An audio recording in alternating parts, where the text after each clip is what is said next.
What's up? What's up? What's up? It's your man Chazz Ellis once again. I'm going to talk today about dating past the age of 30. I have a lot of people now who've been watching me for several years. Back in the day, you was in your 20s. Some of y'all was in your teens when y'all started watching me. And now, if some of y'all who were in your 20s are now in your 30s. Some of y'all who were in your 30s now in your 40s, which is wild. But we here, right? We here. We together in this. Make sure y'all hit me in the chat. For some of y'all who want to talk to your man, Chazz Ellis, make sure y'all hit me in the chat. Make sure y'all say what's up to me when y'all get on here. Because I like people to say what's up to me. You know what I'm saying? That make me feel good, and I like to talk back to y'all. I appreciate some of y'all been with me for years and years and years, rocking with your boy. So when we talk about this, it's a really sensitive subject for a lot of people, especially when we talk about age in dating. Because when you talk about age and dating, people start getting offended. Men, women, family members, people start getting offended because nobody wants to feel like things should change in terms of the way they date just because they've gotten a little bit older. Nobody wants to feel that way because you cannot go back in time. You feel me? You can't go back and be 20, 21, 22 years old. You can't go back and be 30 once you've gotten to be 40. You can't go back and be in your teens. So a lot of times we can't obviously we can't unhave children if we have them.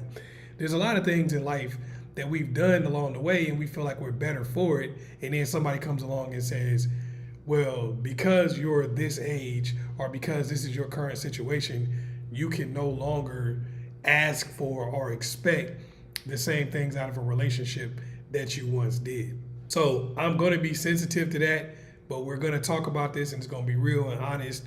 And hopefully we can get this working for all of y'all in the best way possible. So when it comes to relationships past the age of 30 and what you're expecting from those relationships, do you expect to get married? Do you want to have somebody to take care of you financially? Do you want to have a partner where y'all split all the bills? And you might want to take care of somebody financially. Who knows? But these are the things that you have to start figuring out when you get a little older and you want to move forward with relationships. So when you're 30 years old plus, and sometimes it may even be 25 or something, if you're looking for a relationship where you have somebody financially taking care of you, the question that you want to ask yourself in that situation is, if I want somebody taking care of me financially, what is that person going to be like based on what I want and what I need from a relationship, what I need to take care of me financially? So say you're 30 years old, just turned 30, fresh into 30. You say, you know what? I decided I want a man that's gonna take care of me financially, gonna pay my bills, pay everything. You gotta be realistic and ask yourself, first thing, who is this person based on the bills that I have? A lot of people like, a real man will provide. And you're thinking 1925. See, 1925, you would not be 30, first of all. You'd be in your teens or early 20s, and you would have certain bills that anybody with a job could pay. Now, in 2024, you got to be real with yourself about the bills that you actually have and what type of person you're going to need to pay those bills. So ask yourself real questions. Okay, first of all, what is my baseline? The baseline that I need to, as far as being able to eat the food that I normally eat, live in the space that I normally live in, drive the car that I normally drive, and be able to wear the clothes that I normally wear and be entertained in the way that I'm normally entertained. Because you're probably not going to want to get married or get in a relationship with somebody who's taking care of you and downgrade all of the things that you currently have. That's unrealistic. So what is your financial situation looking like? Do you have student loans? Do you have debt? Because these are things that you're going to have to pay. Obviously, you're going to want to have some type of health insurance, probably going to want to have some type of life insurance. Do you have children? Now, without all the emotion involved, get on your little computer, get on your little calculator, make a spreadsheet, whatever you need to do, and say, what does this person have to make? If you make $60,000 a year right now, and you want somebody who's going to be able to take care of you financially, the minimum that they're going to need to make is going to be $120,000. Because in order to support your lifestyle, the one you've been living all this time, off $60,000, and let's be real, you probably don't have a whole lot of extra money left over. To support the lifestyle that you've been living, they're going to need to be able to support their lifestyle, which is probably going to be, at least yours, and your lifestyle.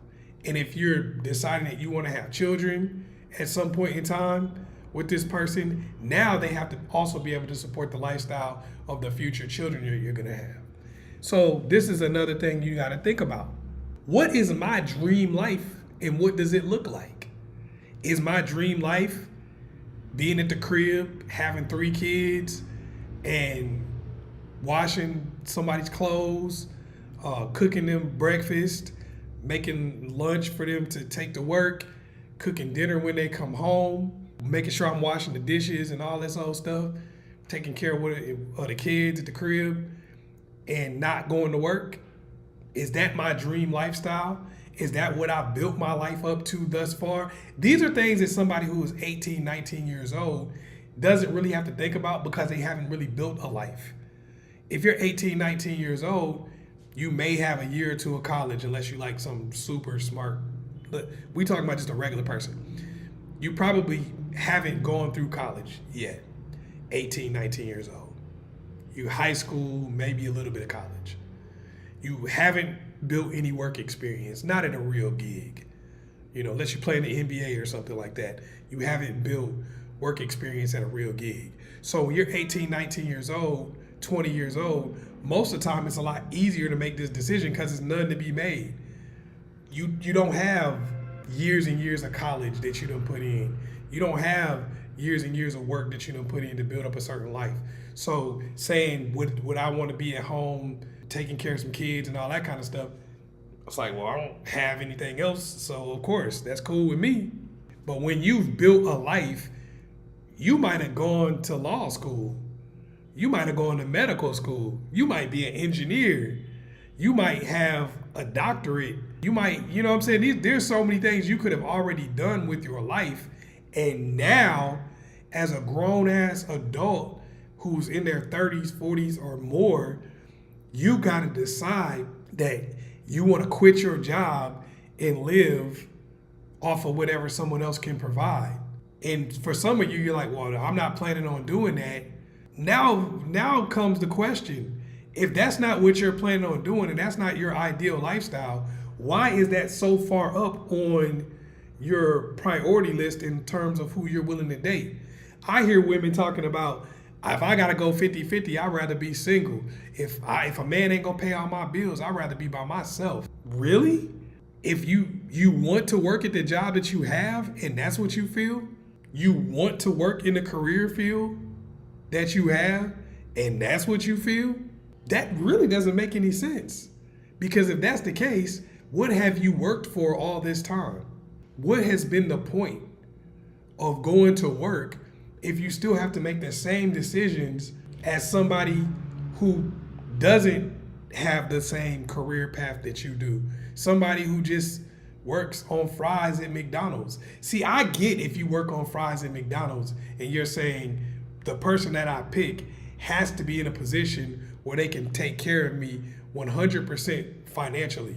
First of all, you work at McDonald's. So it's not gonna be that hard to find somebody who doubles or even triples what you make on fries at McDonald's. I'm not trying to be funny, nothing wrong if you do work at McDonald's and you're on fries, nothing wrong with that. But in reality, it's not that difficult to find somebody who doubles or triples what you make on fries at McDonald's. Let's call it what it is. So if that's the case, and it's easy to find somebody who doubles or triples what you make on fries at McDonald's, the decisions that you have to make in terms of your relationships are not going to be as difficult. That's why you see people who are in that position. I ain't trying to be with somebody going 50-50. I'd rather work 3 jobs, because that's a real situation for them. They've got to work 3 jobs in order to take care of themselves in a lot of cases. So they are like, if I can't find somebody who is going to take care of me completely, then I still got to work 1 of these crappy jobs that I have, or maybe even 2 of these crappy jobs that I have. So for them, they see their relationship as not being worth it. But when you're already you make 6 figures yourself, working at a good job that you actually like, you're in a career, you're in something that you actually put your life, your heart and soul into, why on earth would you take the same dating strategy as somebody who didn't graduate from high school? And no disrespect if you didn't, you should get a GED or something like that. But no disrespect if you didn't, but that's the reality of it. You're taking the same dating strategy. So it's not about whether or not you should expect to have a provider at the age of 30. It's asking yourself a real question. First of all, why at the age of 30, 40, 50, am I still in a position where I need somebody to take care of me financially? These are real questions you got to ask yourself if that's your situation. Why is it? What have I been doing? Because you got to understand, when you start trying to find somebody to take care of you, they're going to ask these same questions. Why is it that at the age of 30, 40, 50, 60, are you still in a position where you have to ask somebody, or you have to find somebody who can take care of you financially? What have you been doing with the last 20 years of your life? What have you been doing with the last 30 years of your life? What have you been doing with the last, in some cases, 40 years of your life? These are real questions that you can get upset. You can try to use shaming tactics, but you have to be able to answer them. It's not about whether you want it or don't want that. There's nothing wrong with whatever you want, but you have to ask yourself real questions. If this is what I want, how do I find someone who can provide it? And how do I deal with this person once I find them? How do I justify it, not to the world, but to them? If I'm over here looking for somebody who's a provider, because this is the real, if you're looking for somebody who's a provider, who's halfway decent to look at, who's halfway decent to talk to and deal with, and they're 40 years old, chances are they already married. They're going to provide for somebody. They're halfway decent as far as their physical appearance. And even some of y'all want somebody that's good looking as far as their appearance. So if that's the case, you got to start asking yourself a real question. This is what I'm looking for, 30, 40, 50, 60 years old. What's the chance that this person is even single? This is when people start talking about there are no good men out there. This is when people start talking about, the dating pool has dried up. Yeah, because what you're looking for is what everybody was looking for when they were in their 20s. And they already snatched those people up in their 20s. So now you're fighting for a small pool, especially when you have lived a lifestyle where you have bills that only somebody who makes good money can support. If you're 6 figures and you're saying, here, I need somebody to take care of me financially, that's what I'm looking for as a man to provide. Let's be real. You're not going to be like, here, provide me an apartment to live in. You're going to be like, provide me 3, 4, 5,000 square foot home. You're going to be like, provide me, because you're going to want at least what you have and probably a little bit more. That's going to be a lot. You're going to need somebody who's in the $200,000 to $300,000 range. That is a small percentage of the population. Then they need to be single. Nobody else snatched that person up. So then they need to be single and not crazy. They need to be single and not intolerable. That's difficult. It's not whether or not you should want these things. It's how do you go about it when you're dealing with such a small market? There is such a small group of people that you have to fight for, that you have to come up with a plan that allows you to accomplish this goal, if that's what you're looking for. A lot of y'all approach it nonchalantly, like, yeah, I want a man to take care of me. I want a man that's gonna buy a Mercedes and take me to Turks and Caicos, take me to Jamaica, take me to the Caymans. I want to go on trips all over the world. And you're like, you want that, but you want that without going to work anymore. Who's this guy that can provide that? And then you have other things that you're looking for also, from a physical standpoint, from a personality standpoint. That makes it even more difficult. It's possible, but it's difficult. It's possible, and some people are going to achieve it. But for most people, what you're going to end up running into is, because for a lot of you, you have physical standards. This person needs to be this tall, they need to look like this, and you look like that. Then you have personality standards. These are the first things you usually see when you deal with somebody. So for most of you, you're going to run into guys that you're physically attracted to, that have good personalities that you're looking for, and then you're going to try to turn that person into the provider that you're looking for. This is what most people have done throughout their whole life. That's why they haven't found this person that they're looking for. Because if you have any physical standards, that's going to be the first thing you see. So you're going to pick people according to their physical standards. If you have personality standards, that's going to be the second thing you see. Then you're going to figure out where somebody is financially, because they can dress a certain way, drive a certain car, but it's going to take some time to really figure out where somebody is financially, and also figure out where their generosity level is. So for a lot of you, the situation you're going to find yourself in is, and you have over the years, I want somebody who is physically attractive. So that's the first thing you get. I want somebody with this type of personality. That's what you get. I want somebody with a certain level of status and style and all of this. That's what you get. Then you say, okay, I want this person to take care of me financially. I want them to be there for me, support me. Well, now that you're saying that, it's cool and everything, but that's far down on the list of what you wanted. It may have been at the top of the list, but as far as your choosing process, that's far down the list. So what you end up doing is trying to turn the person that you're physically attracted to into the person that pays your bills. You're trying to turn the person that you really like from a personality standpoint into the person that pays your bills. All right, let's see who's going to be the first person to send me a sticker. Also, you can hit me on my Cash App at Ask Chazz. Ask and then Chazz with 2 Z's. You know how it is. Somebody bless the Cash App. If y'all enjoying the chat, let me know what y'all thinking in the chat. Send some stickers. That's going to be the first person I call on, is the first person who sends me a sticker. You know I got to go into some of these shout outs. Y'all say what's up to your man Chazz Ellis one time. Some of y'all have not seen in a while, so it's good to see you again after a minute. Later on into the chat, we're going to get into some more questions. We're going to talk about all kinds of things. Y'all can ask me whatever y'all need to ask me. Let's see who's here thus far. So somebody said only date providers. That doesn't mean he's rich. Men are providers. I mean, that's an opinion. I always might remind my daughter, who is 25, in grad school with no debt or children, to think about dating someone who is financially stable and capable of supporting a family. She says, hi, the guys ask those questions because they have a provider. The guys don't ask those questions because they have a provider mentality. It's normal to them. There are people, well, first of all, men ask all kinds of questions. They may not ask them to you out loud, but they ask them to themselves. You don't know what people ask internally.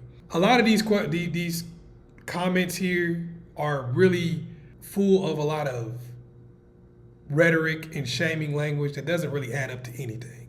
And I'm just being real with y'all.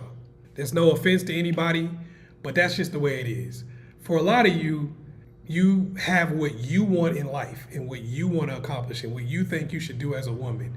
For instance, if I said, if your man is sitting there, if he comes in the door, should you automatically, when he sits down, take your shoes off? Should you give him a hot plate immediately? Should you make sure that the house is 100% clean, never ask him to change a diaper? For a lot of you, you're going to say yes to that, but some of you are going to say yes to try to prove a point. But in reality, that's not really how you think. You think of the things you need and want when you enter into a relationship. Because if you thought that way, you already would have been married 25 years. Let's be real here. If that's really how you are, you would have been married for 25 years. Even if you got divorced, you would have got married right away, right after.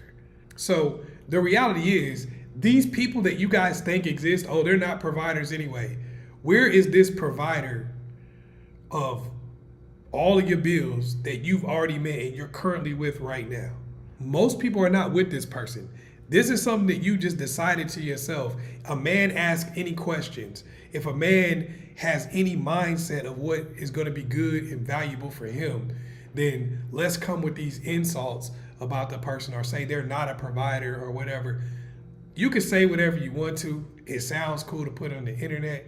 But in reality, smart people who have money, especially in their 40s, do a cost-benefit analysis of everything.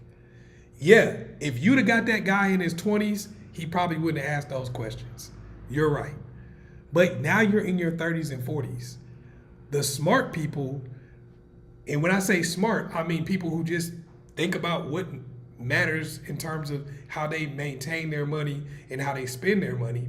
The smart people are going to think about why they should get in a relationship with you, why they should spend their money on you. The people who don't think about that have already been married for 20 years supporting somebody. The people who don't think about that are maybe dealing with a wife who just died, maybe dealing with a divorce that just recently happened. And those people are going to be snatched up within a couple months if they don't already have somebody. There's a woman, that person that you guys are thinking about, if their wife dies on Monday, one of her friends, somebody who's a family friend, somebody who's been around the situation, they are diving on that opportunity on Wednesday. And that's what I was talking about when I said, how do you go about finding this person? A lot of y'all are not committed to the lifestyle. You want to use shaming tactics. You want to talk about what a real man would do, what a real provider would do, but you're not committed to the lifestyle. Just because if you want somebody who's going to provide for you, especially when you're 30s, 40s and above, that means that you're going to have to either take somebody from somebody who already has them. You're going to have to get somebody based on the misfortune of someone else, i.e. death, or you're going to have to catch somebody who's coming out of a humbug divorce. They just had a wife who they got when she was 18, 19 years old. She thinks the grass is greener out there in the world. She decides to leave for that reason, and then you jump on that opportunity. Most people are not sitting around trying to do that. Most people who are in their 30s, 40s, and above are not trying to do that. And that's just the reality of it. You're not committed to the lifestyle the older you get. A lot of people who were committed to the lifestyle of trying to find somebody to take care of them, they already jumped on the opportunity and got a rising star or got someone who's older than them in their 20s. Even the ones that are going to be successful in their 30s, they're going to go find somebody who's 10, 12, 15 years older than them, and they're going to be the nice little young hot chick to that person, and they're going to get someone to take care of them. For a lot of y'all trying to get somebody who's the same age as you, 2 years older, and you're trying to find a reason for this person to take care of you. And when they don't want to do it, the first thing you come out with, well, you must not be a real provider. What does that matter? Okay, you won the argument, but is anybody taking care of you? No. So what did you win? Nothing. Your strategy is off in most cases because when I ask these questions, how is this person supposed to take care of you? Who is this person? What have you been doing with your life all this time? You think that somebody who can provide for you wouldn't ask, what have you been doing with your life for 30 years? Well, what does he do for a living? If he's not going to ask, what have you been doing with your life for 30 years that you cannot support yourself in your finances? What does he do for a living? He's not an accountant, that's for damn sure. He's not a business person, that's for damn sure. He's not a lawyer, that's for damn sure. He's not a doctor, that's for damn sure. These are people who are educated. So they're going to ask educated questions. So what does this person that doesn't ask these questions, what do they do for a living? Play basketball? You're 40 years old, you're 35 years old. What's the chances of you getting somebody who plays basketball? What they do, sell dope? That's a person who's in jail. By 30, 40 years old, the chances of you making it long enough to really make real money in that profession is almost zero. So what does this person who's not going to ask these questions do for a living at 30 or 40 years old? They're not going to ask these questions. Some of y'all live in a level of delusion because facing reality hurts, and understanding that you have to have a strategy to get the things that you want. Some of you are in a position where you make enough money to where you don't need anyone to take care of you. Some of you are still in a position where you don't really have the job you want, which is fine. It's okay. You got a lot of debt and financial liability, and because you feel bad about it, you don't want to address it when thinking about getting with a new person. You don't got to admit this on this live stream, but let's be real. We know that's what it is in most of these cases. Because it's okay if you have debt. It's okay if you're not doing exactly the job you want to be doing. But you have to understand that people are going to ask these questions when taking on a new person who's in their 20s or who's in their 30s and 40s. When you're in your teens and 20s, no one's going to ask. When you say, oh, I need somebody who's going to pay my bills, I need somebody who's going to take care of me. If you're asking somebody who's 18, 19 years old, you're probably not going to find it. But if you're asking somebody who's a little older than you to take care of you, they're going to drop the money out without a problem. See, a 40-year-old man will drop $20,000 on a 20-year-old without a problem. But when you ask for that same money at 30 years old, the questions start coming up. Well, damn, why don't you have any money? Why are you still financially struggling at this age? You're 30-something years old, 40-something years old. Why are you still struggling? Why? Because now if I take you on, there's like in the NBA, they have a thing called replacement cost. All right, where basically they do analysis of how good you are and how much it would cost to replace you with somebody else. Like, how good are you as opposed to the person that will come in and replace you for less money. So if you're in your 30s or 40s as a woman or a man, I don't care what your situation is, you've either put yourself in a position where you have a whole bunch of assets, a whole bunch of bread coming in, and very little to no debt, or you put yourself in a position where you have less money coming in, fewer assets, and ridiculous amount of debt. If you are in the latter situation as a man, think about it from a woman's perspective. How many of you are wanting to deal with a man who has financial difficulties in his 30s and 40s? Most of you are like, no, I don't want to. Does that mean you're not a nurturer? How many of y'all want to get with a dude who is physically ill in his 30s or 40s? Most of y'all don't, if y'all being real. Does that mean you're not a nurturer? Does that mean you're not somebody that wants to be there for her man or take care of her man? No, it means you're not trying to get into a situation up front where you're putting more energy and effort into the relationship, not knowing exactly what you're going to get back. So as a woman, when you're 30, 40 years old and you're already in debt and you don't really have money coming in like you want to, your career path isn't really what you wanted it to be, you're going to be in a situation now where you're competing with people who are 25, 20 years old, who are in your same situation, except for they haven't been able to accumulate the same amount of debt that you have. They don't have the same level of expense that you do. You're driving a car where your car payment is $1,200 a month, and they driving a car where theirs is $450. Do the math. That's simple mathematics. So now you have to say, what separates me from this person other than the fact that their finances are cheaper than mine? If I want someone to take care of my finances, what do I do at a level that's higher than this person? See, what a man does in those situations in most cases is they say, here's the good looking little young dude on the block. Here's the good looking little young dude on the block.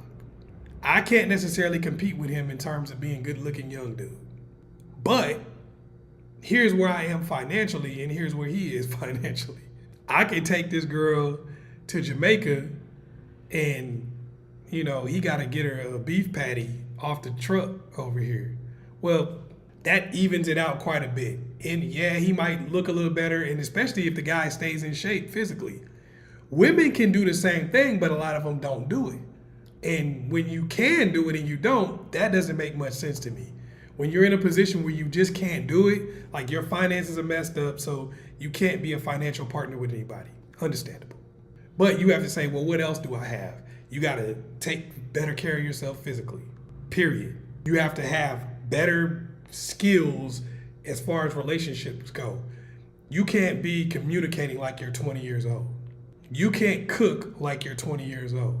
You can't connect with family members like you're 20 years old.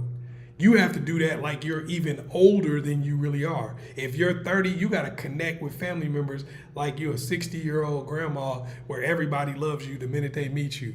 You Miss Agnes from work. Oh, everybody love Miss Agnes. You got to be that at 30. You got to be Aunt B cooking pies at 30 if you're $250,000 in debt. And you can easily be, that's all that is student loans. You might have house debt, car debt, credit card debt. It don't take nothing to be 250 grand in debt, especially if you make 60, 70, 80 grand. The more money you make, the quicker you can get in debt. So when you're in a situation where you gotta have somebody paying them bills, you gotta be right. You get what I'm saying?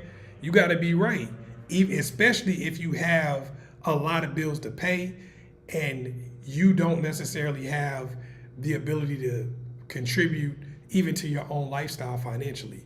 If you've got kids, you got 3, 4 kids, you can offset anything. You can offset anything. It's just, what do you have in another lane that offsets what you don't have in this lane? You can offset anything. Let me give you an example. A lot of people talk about these women who have children with these dudes, these basketball, football players, I guess multi-billionaires like Elon Musk, Donald Trump, no disrespect to anybody. But people talk about these women who have children by these guys with, these high profile guys. And they, you got low functioning and all this type of stuff that people say about these women. And you got women who say, I'll never deal with a man like that and all this kind of stuff. Well, you can overcome or offset anything. It's easy to say, I never mess with a man that got 5 kids by 3 different women. Or I never mess with a man that got 8 kids by 4 different women. It's real easy to say that. Until in your mind would say that. Just like a dude might say, I would never mess with a woman who's $250,000 in debt. That's smart. But when you actually meet the real person, you can offset the fact that you have that problem just the way that they do. Okay, I got 8 kids by 4 women. Crazy. But I'm making some M's, and anyone who's in a relationship with me is going to experience high-level financial stability. They're going to get to experience all the things that you would if basically you won the lottery. If we don't make it and we break up, you got $20,000 to $40,000 a month in child support. What people don't understand is $40,000 a month in child support is over $1 million. Now, before somebody come along and corrects my math, how much do you pay in taxes when you make $1 million? Most people work for a living.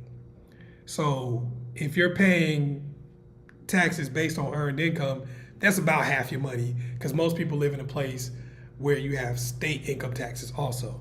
So that's about half. You might well say half your money go. At least half. And then no matter what, it takes some money to make money. So for a person who's getting $40,000 a month in child support, they're basically living $1 million, a little bit above $1 million lifestyle. So that offsets all of the comments they're gonna get about how stupid they are for having a baby by a dude that's already got 7 kids. Their family and friends are not gonna be saying that. That's something y'all saying on the internet. That's something people talking about in barbershops. I promise you, their family and friends are not saying how stupid they are. You're not gonna sit here being a regular person like most people are. You're making $30,000 to $60,000 a year. Your family member is making basically $1 million a year. They got $1 million in spending power, and you're gonna sit here and go, "You dumb for having a baby. You're low functioning for having a baby by this dude." Who's gonna do that? Who's gonna do that? You want this person to still keep liking you. You want this person to still stay cool with you because they got $1 million, over $1 million in spending power. So that's how they offset it. They say, well, yeah, I got all these kids. When a woman meets me initially, of course she's gonna be like, I ain't trying to be with this type of person. Then they go fly private to another country. The wheels start turning in. Well, damn, yeah, people was telling me that I shouldn't mess with this person, but I'm taking pictures on the private. They take one of their homegirls with them that would normally say, you shouldn't mess with this dude. He got all these kids. He, all this kind of stuff. They take the homegirl on a private with him. Hey, he said you could come too, girl. Yeah, you should mess with him. I don't care what they talking about, all them kids and stuff like that. He take care of them. The whole conversation is going to change. The whole conversation is going to change completely when you're in a position where you can help the friends, family members, and everything. If you got 3 kids, 3 baby daddies, and you got debt, but you make some fire ass chicken for him and his friends, now the friends over here eating the chicken like, yeah, you know what I'm saying, but them 3 kids well behaved though. 3 kids, they ain't even that, you know what I'm saying? They mannerly. They gonna eat that food and have a totally different attitude. If you walking around looking good and everything like that, and you got a couple friends, well, I was gonna hook you up with her friend. No, she good, bro. She good. I don't even care about taking care of no kids, bro. You know me, I love kids. I love the kids. There's a whole different attitude. You can offset anything, but if you don't acknowledge it, how can you offset it? When all you think about is using shaming tactics instead of trying to deal with your issues, how do you offset them? What's up, H-Town gal? CG, I got the name. You are breaking this down. Excellent work. Agree with you. Thank you. Appreciate you. Also, thank you for the $9.99. For the 9. I know if I drop that beat on here, everybody would be like, who remember that? Put a thumbs up if you know what the song is. All right, let me go to the comments. I gotta put my glasses on because I know some of y'all like, why don't you wear your contacts? I don't want to. Stop being like that. Okay, let's work our way up. RAKBC is like LOL. Quicksilver Jewelry. Do you sell jewelry online? Queen Silver Jewelry, my bad. Queen Silver Jewelry, do you sell jewelry online? Hey Jack, hey Chazz, first time catching you live. Thank you. I knew I didn't know you. Ha. Dana Latifah said taxes equal bend over. You ain't never lied. Them taxes, boy. And it's no way out. It's no way out. I know y'all got a whole lot of people that's online telling you this is how you cannot pay. Stop it. It's no way out. There's no way out. You gonna pay the taxes. Diamonds, pearls, big houses. Jaguar, Andy. Chazz, what's up, my dude? What's up with you? Older equals closer to death. Most of the time. For sure. But it also, you don't have an expiration date. We don't know exactly when we're gonna die. But yeah, for the most part, it does equal closer to death. Oh, okay, H-Town gal, I didn't know that. My husband passed away unexpectedly in May. I'm 44 and he was 56. He was truly amazing. We always looked out for each other. Men have to ask me out and commit after. Oh, look, okay, so I'm trying to say, men have asked me out right after the funeral.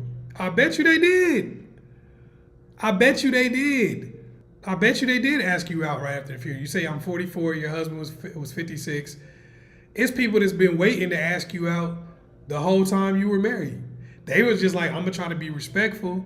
I'm not gonna take it to the max. I'm not gonna be the type of person who gonna look like a sucker. But they probably was feeling you the whole time. If I can ask, H-Town gal, how old were you when you met your husband? Like met him, not when you got married, but how old were you when you met him?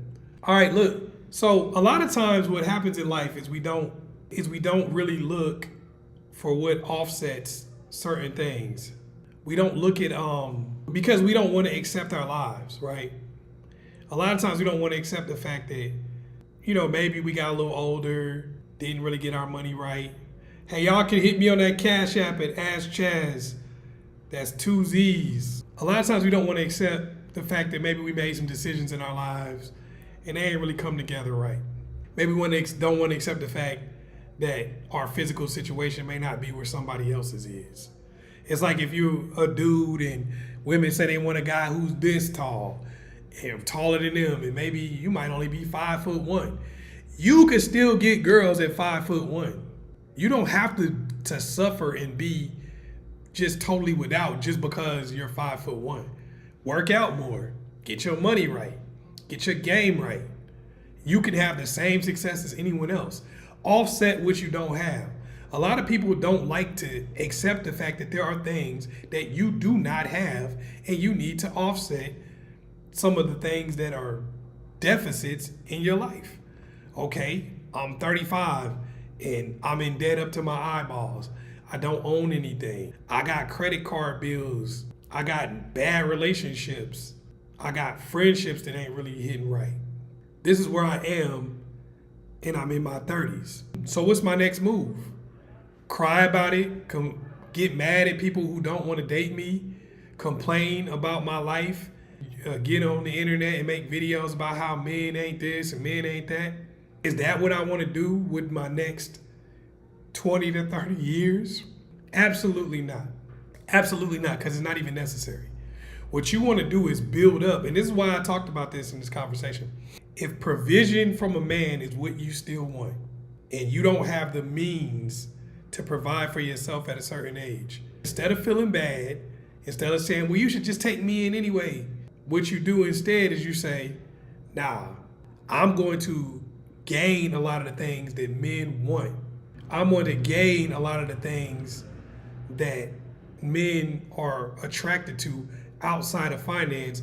And I know I'm also going to be ready to pounce on whatever dudes are naturally willing to provide for the woman that they're with.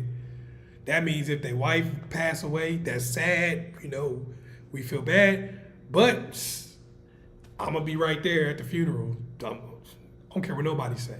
If they get a divorce or breakup, I'm right on it. Because I know that this is what I gotta do. I gotta commit to the lifestyle.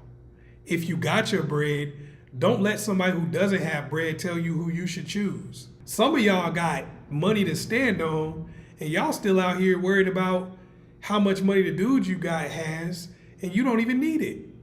You don't even need it. I'm just being real. Like, some of y'all don't even need it. You don't want to be at home. You don't really even accept stuff from dudes half the time anyway. You gotta, pick the relationship you want. Don't let somebody else tell you what they want.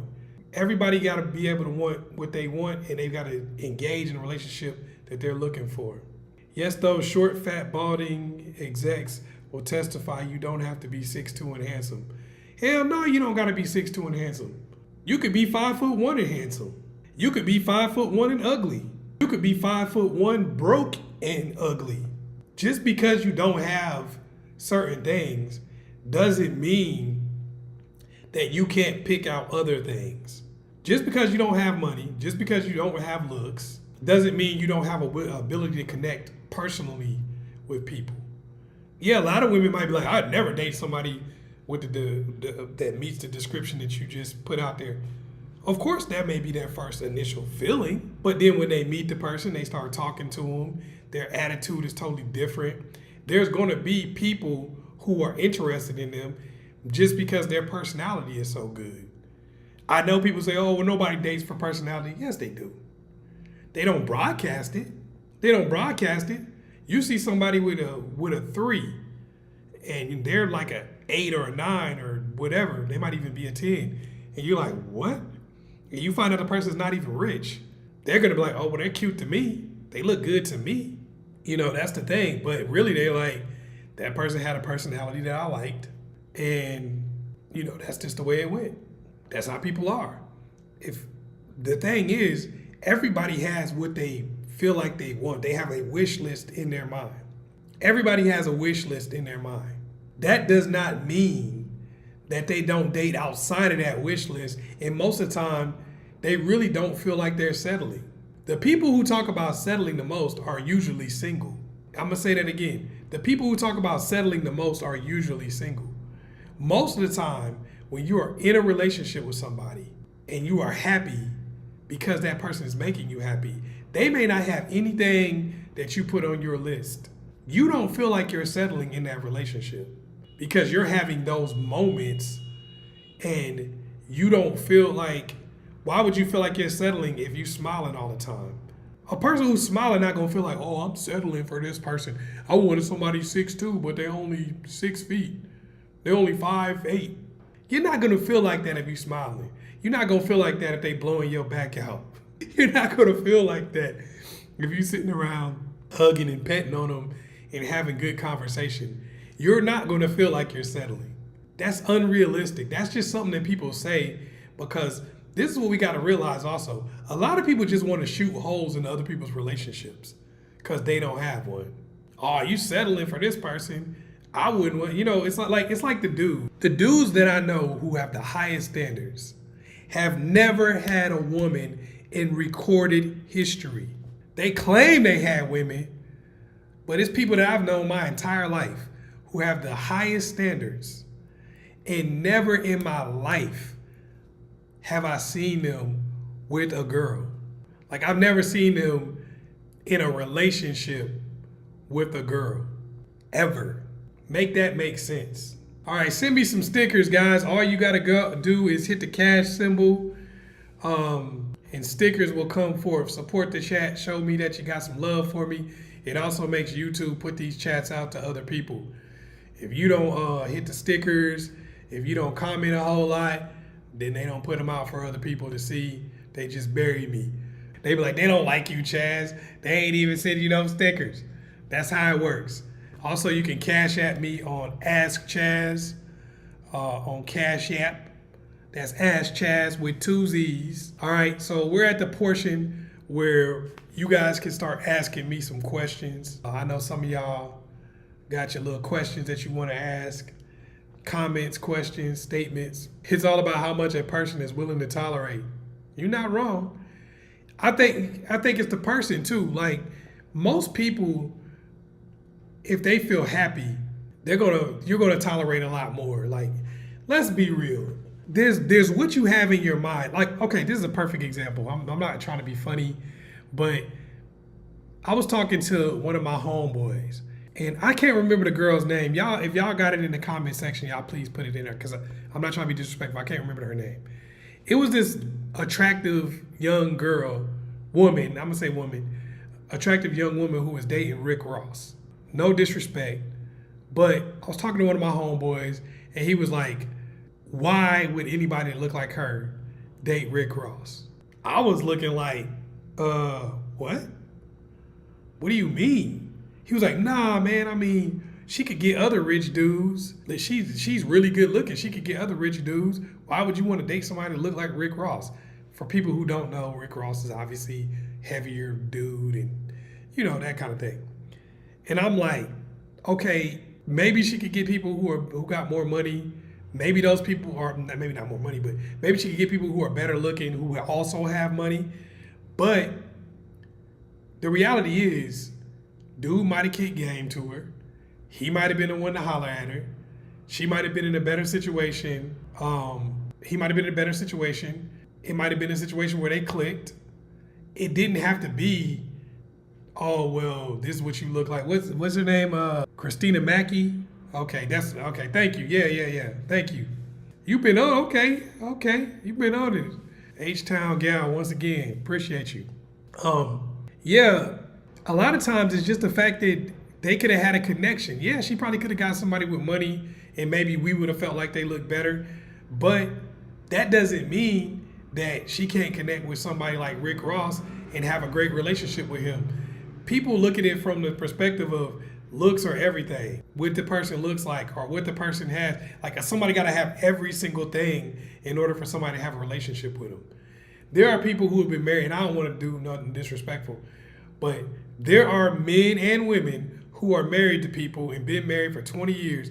And sometimes these are people who are the most handsome, the most attractive people in the entertainment industry, even not even just in the regular world. Like they're the most attractive amongst the most attractive. And when you look at the person that they're married to, man or woman, they're not all that in terms of physical appearance, and they don't even have money.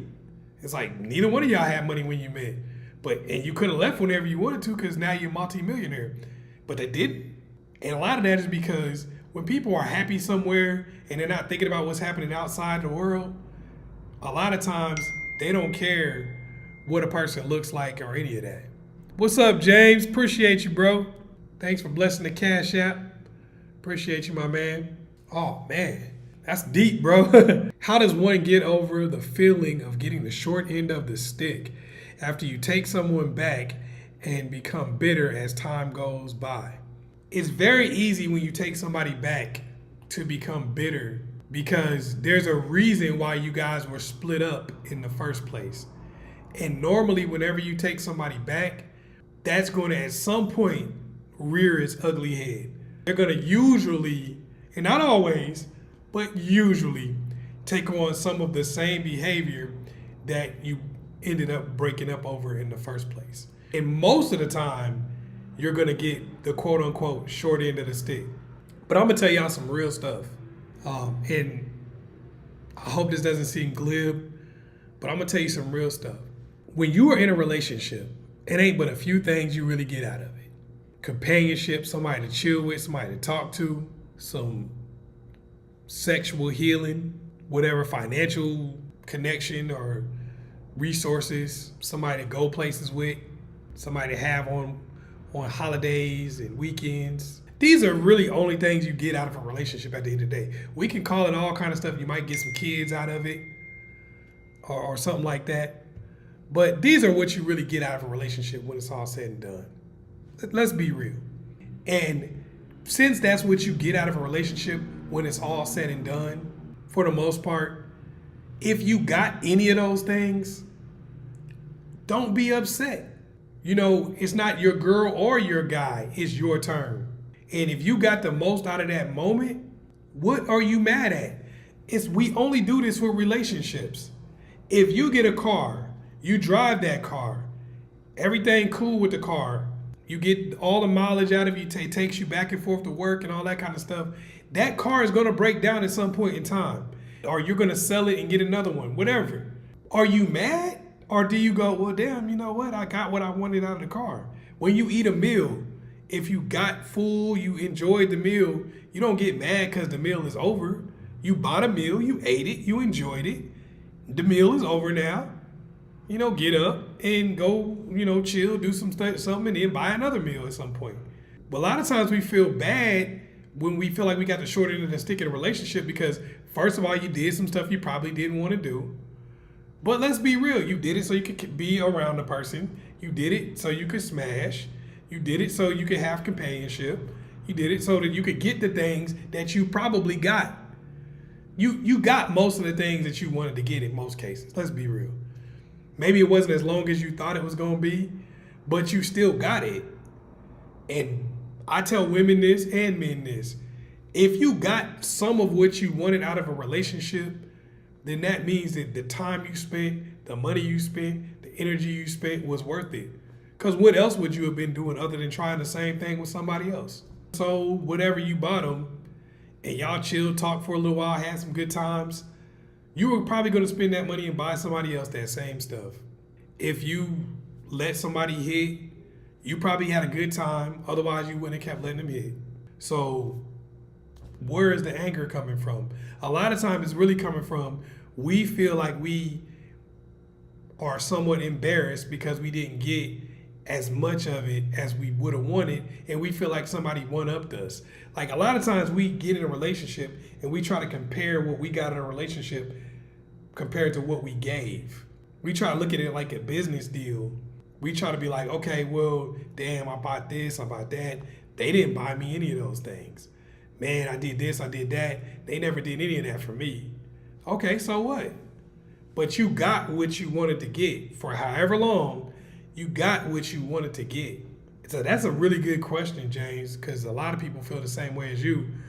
Or, even if that's not you specifically, but just a question you're asking. A lot of people feel that way. They are mad. They are bitter and angry about relationships after they break up. And a lot of that is because we think things are going to last forever, but nothing lasts forever. Nothing lasts forever. Whatever you got out of a situation, that's what you got to be grateful for. That's what you got to be happy about. I got some bread out of this situation. I got some good loving out of this situation. I got to hang out with somebody. We chilled and had good times. Remember that. That's what you want to remember. We had some good times and it was worth it. Otherwise, you're going to always be mad. Because nothing's ever going to be exactly what you wanted it to be. Nothing's ever going to be what you wanted to get. That's never going to happen. In all the time you live on planet Earth, you are never going to get everything out of a situation that you wanted to get. It's not going to happen. But when you look at it and you say, damn, I got a lot though. I really did get what I was looking for. Maybe not as much of it, but I got what I was looking for. And if I was happy for 2 days, that was worth it. Because what else would I have been doing? That's what you'd have been doing anyway, is pursuing some level of happiness. Everybody go ahead and hit the like button also. Make sure you hit the likes. If you guys send stickers, hit the likes. That tells YouTube that y'all messing with me. They're going to send it out to you. They're going to send these videos out to you more. Also, make sure you hit the notification bell so you know when I go live. Appreciate you, James. He said that's why you're the man. I appreciate that, bro. It's more important for a woman to look good in order to keep a man, true or false? Well, either one of them need to look good. That's a good question. Either one of them need to look good to some degree. If you want to keep somebody, this is what I always say. And it's really cliche, but it's true. What did you do to get that person? And not only that, what would you do to get someone else if you broke up? So I see people do this a lot. This is some trend I see on the internet. People will go, oh, my breakup journey, broke up with this person, lost all this weight, broke up with this person, started my career, focused on my career, broke up with this person, did this, did that. And it's like, maybe the relationship could have been a little bit better if you'd have done some of that stuff in the relationship. So what I suggest to anybody in their relationship is ask yourself a real question. If we broke up today, would I be able to get somebody equal to or better? Because if I want to break up with this person, right, would I be able to get somebody better than this person based on my current situation? Like, just if they just met me, if they was looking, scrolling down profiles on dating apps or on Instagram, whatever, would I be able to get somebody equal to or better than what I have based on what I got going on from a physical standpoint, just physical? Then you say, from a personality standpoint, the way I'm treating the person that I'm currently with, would I be able to get somebody new treating them the same way as I'm treating the person that I'm currently with? Is my attitude acceptable for the type of person that I want? Or would I have to change it? Is the way that I'm providing for this person acceptable, or would I have to get more? If that's the case, if you got to say no to any of those things, then those are things you need to work on in the relationship. Why put yourself in a position where you break up with somebody and it takes you 10 or 2 or 3 years to get to the point, sometimes 10, but 2 or 3 years to get to the point where you're actually market ready? When you break up with the person you're with, and then you don't even want to put pictures on a dating site because you don't feel like you look good. I see people put pictures that's 10, 15 years old on a dating site because they don't feel like they look good now. Well, damn. A lot of times you're the person who broke up with that other person. So why wouldn't you have kept yourself up enough in that relationship? And this is not down to anybody, but it's something to think about. Even if you have fallen off a bit, yeah, I might need to up my game, because if I'm not good enough as far as my whole situation is concerned to attract somebody, if me and this person broke up, to attract somebody of the same or greater value, then what makes me think I'm in a good enough situation to keep them? What's to stop them from just wanting to be like, all right, I'm good? All right, hit me with some stickers before we get up out of here, and I'll answer one more question. Also, make sure you like. Let's get it up to like 20 likes. Even if you do it when the chat is over, make sure we get this up to 20 likes. Everybody push the like button if you haven't already. RAKBC, what's up from Hawaii? What's up, lovely Ava? You guys make sure you hit that like button. Also, if you got something you want me to talk about on the next live, put that in the chat. Aaliyah said that's the question. That wasn't the question I was referring to, and I don't have any debt. Okay. Nobody has debt on the internet though. Everybody is a millionaire with 7 streams of income on the internet. I don't really ask anybody about their personal situation like that. And the reason why I don't is because it's the internet. It's the internet. I don't talk about how much money I have or don't have on the internet, because if I'm trying to tell you how much money I got or something like that, I'm probably trying to sell you a course. This is how you make money doing blah, blah, blah. 9 times out of 10, if a person really was making money doing whatever it is they're trying to tell you to do, they wouldn't tell you how to do it. If a person really making $1 million doing whatever it is they're telling you to do, they would not tell your ass how to do it. They would continue to make $1 million and do it in silence. I give out relationship advice because it does not affect me if you win in relationships. It doesn't affect me if you win when it comes to relationships. I'm not losing anything. If I have some advice to get $1 million, $1 billion in the next year, I'm certainly not gonna give that shit to y'all. No disrespect, but I'm just being real. And I don't believe anybody else really is. All right, is that all we got? All right, appreciate everybody for coming out. Make sure you subscribe if you haven't already. Hit the notification bell if you haven't already. Peace.